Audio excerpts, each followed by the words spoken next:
بسم اللہ الرحمن الرحیم نحمدہ و نصلی علی رسولہ الکریم۔ معزز احباب گرامی، السلام علیکم۔ ناظرین گرامی، یہ ایک سچی اور سبق آموز کہانی ہے کہ ایک دفعہ جب ایک بزرگ ایک دوسرے مشہور زمانہ بزرگ حضرت حسن بصری رحمۃ اللہ علیہ کے پاس بیٹھے ہوئے تھے، انہوں نے دیکھا کہ کچھ لوگ ایک مردے کو گلے میں رسی ڈال کر گھسیٹ کر لے جا رہے ہیں۔ اس منظر کو دیکھ کر حضرت حسن بصری رحمۃ اللہ علیہ بے ہوش ہو گئے۔ ہوش میں آنے پر آپ رحمۃ اللہ علیہ سے جب بے ہوشی کا سبب پوچھا گیا، آپ رحمۃ اللہ علیہ نے اس مردے کے بارے میں کچھ عجیب بتایا جو کہ بہت ہی زیادہ عبرت انگیز تھا۔ معزز احباب گرامی، کیا آپ جاننا چاہیں گے کہ اس مردے کے ساتھ ایسا سلوک کیوں کیا جا رہا تھا؟ یہ سب جاننے کے لیے ویڈیو کو آخر تک توجہ کے ساتھ دیکھیے۔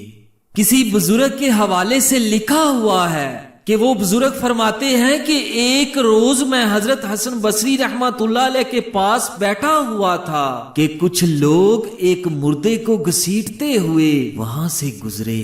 حضرت حسن بصری رحمۃ اللہ علیہ یہ منظر دیکھ کر بے ہوش ہو کر زمین پر گر پڑے۔ جب آپ رحمۃ اللہ علیہ کو افاقہ ہوا تو وہ بزرگ فرماتے ہیں کہ میں نے بے ہوشی کا سبب دریافت کیا۔ آپ رحمۃ اللہ علیہ نے فرمایا، یہ مردہ کبھی اعلیٰ درجے کے عابدوں اور زاہدوں میں سے تھا۔ وہ بزرگ فرماتے ہیں کہ میں نے عرض کیا، اے ابو سعید، ہم سب کو اس کے بارے میں کچھ بتائیں۔ تو آپ رحمۃ اللہ علیہ نے فرمایا، یہ شخص اپنے گھر سے نماز ادا کرنے کی نیت سے نکلا تو راستے میں اس کی نظر ایک عیسائی لڑکی پر پڑ گئی۔ اسے دیکھ کر یہ دل دے بیٹھا اور اس کے فتنے میں مبتلا ہو گیا۔ اس لڑکی نے کہا، جب تک تم میرے مذہب میں داخل نہ ہوگے میں تیرے قریب نہ آؤں گی۔ وقت گزرنے کے ساتھ ساتھ اس کی شہوت و بیتابی بھی بڑھتی گئی۔ آخر کار اس پر بدبختی غالب آ گئی اور اس نے لڑکی کی بات مان کر اسلام کا کلادہ اپنی گردن سے اتار کر مذہب عیسائیت قبول کر لیا۔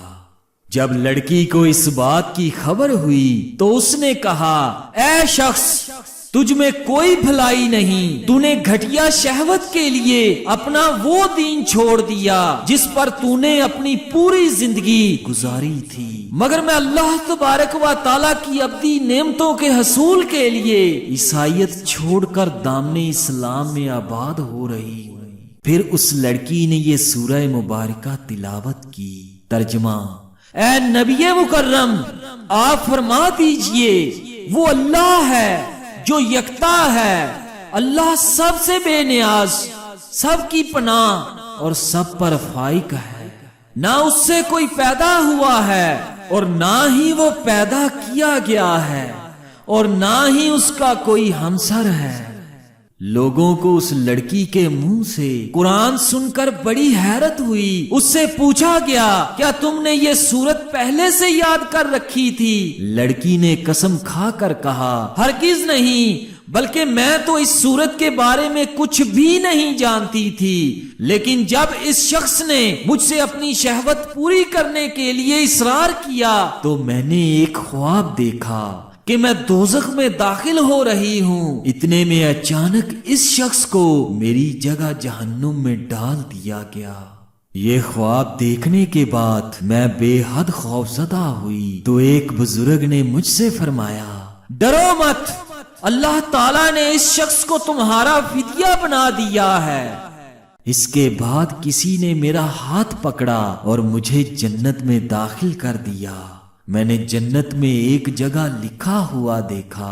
ترجمہ، اللہ جس یعنی لکھے ہوئے کو چاہتا ہے مٹا دیتا ہے اور جسے چاہتا ہے ثبت فرما دیتا ہے، اور اسی کے پاس اصل کتاب یعنی لوح محفوظ ہے۔ پھر اس کے بعد مجھے سورہ اخلاص سکھائی گئی، میں نے اسے یاد کر لیا۔ جب میں بیدار ہوئی تو یہ سورت مجھے بدستور یاد تھی۔ حضرت حسن بصری رحمۃ اللہ علیہ فرماتے ہیں کہ وہ عورت تو مسلمان ہو کر جنت کی مستحق ٹھہری، مگر یہ شخص مرتد ہونے کی وجہ سے قتل کر دیا گیا اور دوزخی ٹھہرا۔ اللہ اکبر۔ اللہ تبارک و تعالیٰ سے دعا کرتا ہوں کہ اللہ پاک ہم سب کو دین اسلام کو سمجھنے کی اور سمجھ کر عمل کرنے کی توفیق عطا فرمائے۔ آمین ثم آمین۔